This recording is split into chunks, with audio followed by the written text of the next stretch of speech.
আসসালামু আলাইকুম ওয়া রাহমাতুল্লাহি ওয়া বারাকাতুহু। প্রিয় ভিউয়ার্স, আশা করি সবাই ভালো আছেন।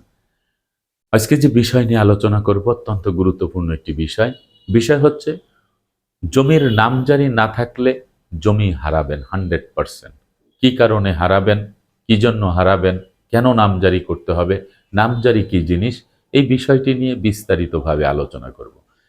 তাই ভিডিও না টেনে সম্পূর্ণ ভিডিও দেখার জন্য অনুরোধ রইল। আর ভিডিও দেখার পরে যদি ভালো লাগে, মন চায়, তাহলে চ্যানেলটি সাবস্ক্রাইব করে পাশে থাকা বেল বাটনটি অন করে দিয়ে আমাদের সাথেই থাকুন। প্রিয় ভিউয়ার্স, নামজারি, খাজনা খারিজ, মিউটেশন একই বিষয়। নামজারি কি জিনিস বা খারিজ মিউটেশন কি জিনিস? নামজারি এমনই একটি সনদ বা এমনই একটি খতিয়ান, যে খতিয়ানের মাধ্যমে সরকার একজন ব্যক্তিকে ব্যক্তি মালিকানা প্রকাশ করে থাকে। যেমন আপনি যে সম্পত্তির মালিকানা নিয়ে বসে আছেন, পূর্বে আপনি এই সম্পত্তির মালিক ছিলেন না। এই সম্পত্তির মালিক অন্য কেউ ছিল।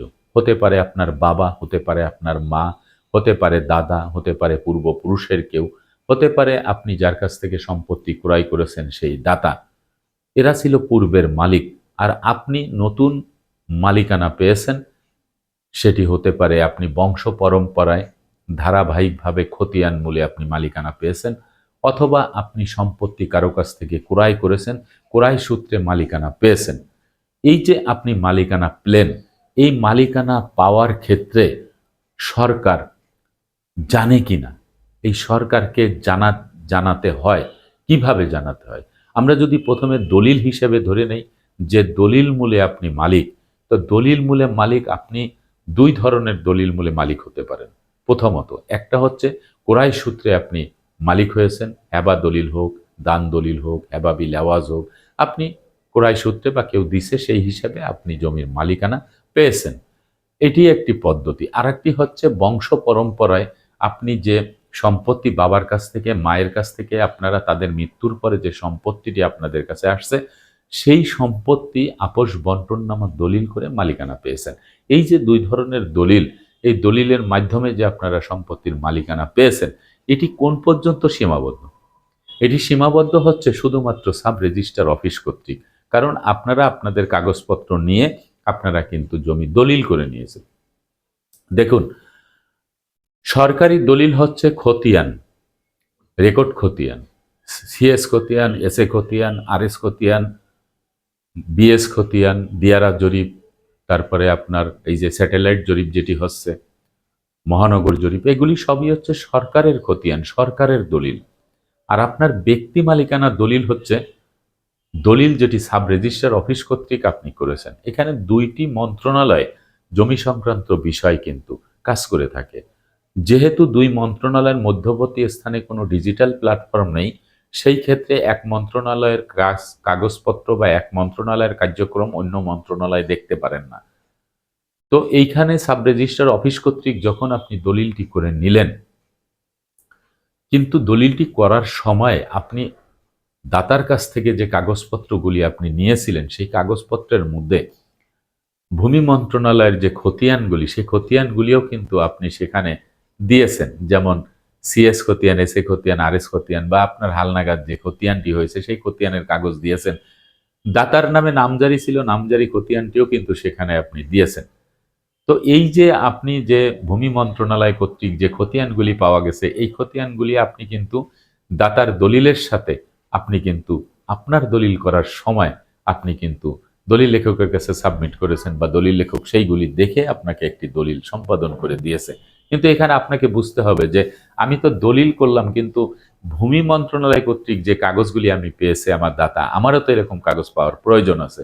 সেই জন্যই এই ভূমি মন্ত্রণালয়কে অবগত করানোর জন্য আপনার এই দলিলের কপি সহ আপনার দাতার যে কাগজপত্র সেইগুলি সহ আপনার নতুন যে দলিলটি হয়েছে সেই দলিলের কপি, এক কপি পাসপোর্ট সাইজের ছবি, এবং আপনার যে আম, আম, নতুন দলিলের ফটোকপি, এইগুলি দিয়ে আপনাকে আবেদন করতে হবে নামজারি করার জন্য। অর্থাৎ নামজারি হচ্ছে যে পূর্বের মালিকের নাম কর্তন, মালিকের নামে যে সম্পত্তি আছে সেইখান থেকে আপনি যতটুক সম্পত্তি ক্রয় করেছেন ততটুক সম্পত্তি কর্তন করে আপনার নামে এনে রেকর্ড বইতে এন্ট্রি করে আপনাকে একটি খতিয়ান দিবে। এবং এই যে খতিয়ান দিল, এই খতিয়ানটি হচ্ছে আপনার ব্যক্তিগত খতিয়ান, যেটি সরকারি খতিয়ান। আপনাকে অনুমতি দেওয়া হলো যে আপনি এখন থেকে এই সম্পত্তির মূল মালিক। এই মূল মালিক এখন আপনি হয়ে গেলেন। এখন আপনি কিন্তু খাজনা দিবেন, সেই খাজনা আপনার নামে জমা হবে। আর যদি আপনি নামজারি না করেন, তাহলে এই খাজনা কিন্তু পূর্বের মালিকের নামে জমা হইতে থাকবে, আপনার নামে হবে না, যেহেতু আপনার নামে নামজারি করেন নাই। এই যে একটি গ্যাপ, এই গ্যাপে যদি কোনো মালিক জানতে পারে বা কোনো মালিক যদি তঞ্চকতা করে, ছলচাতুরি করে, তাহলে সে করতে পারে। সে এই সম্পত্তিটা দেখা গেছে আপনার নামে নামজারি না থাকলে তিনি এই সম্পত্তিটা পুনরায় আর একজনের কাছে বিক্রি করে দিল। এই বিক্রি করে দেওয়ার পরে আপনি আইনগত দিক থেকে মামলা মকদ্দমা করে আবার সম্পত্তি ফেরত আনতে পারবেন, কিন্তু খুব দুরূহ ব্যাপার মামলা মকদ্দমা করে সম্পত্তি ফিরে আনা। দ্বিতীয় নাম্বার হচ্ছে, যদি ওয়ারিশ সূত্রে সম্পত্তি পেয়ে থাকেন, আপনি সেই ওয়ারিশের সম্পত্তি, বাবার রেখে যাওয়া সম্পত্তি, মায়ের রেখে যাওয়া সম্পত্তি, সেই অবিভক্ত সম্পত্তি, এই সম্পত্তিও কিন্তু আপনি যদি নামজারি না করেন, তাহলে আপনি কিন্তু ব্যক্তি মালিক হলেন না। সেই মৃত বাবাই কিন্তু সম্পত্তির মালিক থেকে গেল, মৃত মাই কিন্তু মালিক থেকে গেল ভূমি অফিসে। তো ভূমি অফিস থেকে আপনার নামে যখন আনতে হবে, তখন ভূমি অফিসকে তো আপনাকে বুঝাইতে হবে যে আমার বাবা মৃত্যুবরণ করেছে, যার ফলে আমি এই সম্পত্তির একটা অংশ পেয়েছি ফারাইজ মোতাবেক। তাহলে কি করতে হবে? সেই ওয়ারিশ কায়েম সনদ সহ আপনাকে কিন্তু আপোষ বন্টননামা দলিল করে আপনি যতটুক সম্পত্তি পেয়েছেন ততটুক সম্পত্তির সেই আপোষ বন্টননামা দলিলের একটি ফটোকপি এবং ওয়ারিশ কায়েম সনদের ফটোকপি দিয়ে আপনি আবেদন করলে আপনার সেই মৃত বাবা বা মৃত মায়ের যে সম্পত্তি রেখে গেছিল, সেই সম্পত্তির একটা অংশ আপনার নামে দিয়ে একটি খতিয়ান ওপেন করে দেবে এবং রেকর্ড বইতে এন্ট্রি করে আপনাকে ব্যক্তি মালিকানা দিয়ে দেবে। তখনই আপনি কিন্তু ব্যক্তি মালিক হয়ে গেলেন। এই যে ব্যক্তি মালিকানা যে আপনি পেলেন, আমি দুইটি উদাহরণ দিলাম। এই দুইটি উদাহরণের মধ্যে কিন্তু সবচেয়ে যে জিনিসটি প্রমাণিত হলো যে নামজারি না করলে আপনি কিন্তু এই সম্পত্তির ব্যক্তি মালিকানা অর্জন করতে পারতেছেন না। তো ব্যক্তি মালিকানা যখন অর্জন করতে পারবেন না, এই সম্পত্তি যদি পূর্বের সে বাবার নামে থাকে, তাহলে কোনো ভাই কোনো বোন এই অবিভক্ত সম্পত্তি থেকে সে তার কাগজপত্র দেখায় সে বিক্রি করে দিতে পারতেছে। তো এই যে বিক্রি করা, এখন আসে যে দেশে এত স্যাটেলাইট জরিপ হচ্ছে, দেশে ডিজিটাল প্ল্যাটফর্ম সৃষ্টি হচ্ছে, তাহলে কিভাবে করবে? এখন হয়তো কমে গেছে, কিন্তু এখনো কিন্তু সেই দালাল চক্র সিন্ডিকেটের মাধ্যমে অনেকেই কিন্তু আতাত করে অনেকভাবে জমি জমা লিখে নিয়ে যাচ্ছে, দলিল করে নিয়ে যাচ্ছে। সেজন্য আমাদের যারা এই সকল সম্পত্তির মালিকানা আমরা পেয়েছি, তাদের উচিত হচ্ছে আপোষ বন্টননামা দলিল করে একক মালিকানা অর্জন করে নামজারি করে তার নিজের নামে খাজনা দেওয়া। আপনি যদি খাজনা দিতে যাচ্ছেন, খাজনা নিচ্ছে কিন্তু বাবার নামে খাজনা দিচ্ছে, পক্ষে আপনি। আবার আপনি নামজারি করেন নাই, খাজনা দিতে যাচ্ছেন, খাজনা নিচ্ছে পূর্বের মালিকের নামে, দাতার নামে, পক্ষে আপনি। এইটা যাতে পক্ষে আপনি না হয়ে যদি সরাসরি আপনার নামে খাজনা দিতে পারেন, সেই ব্যবস্থাই কিন্তু ভূমি অফিসগুলি করে থাকে।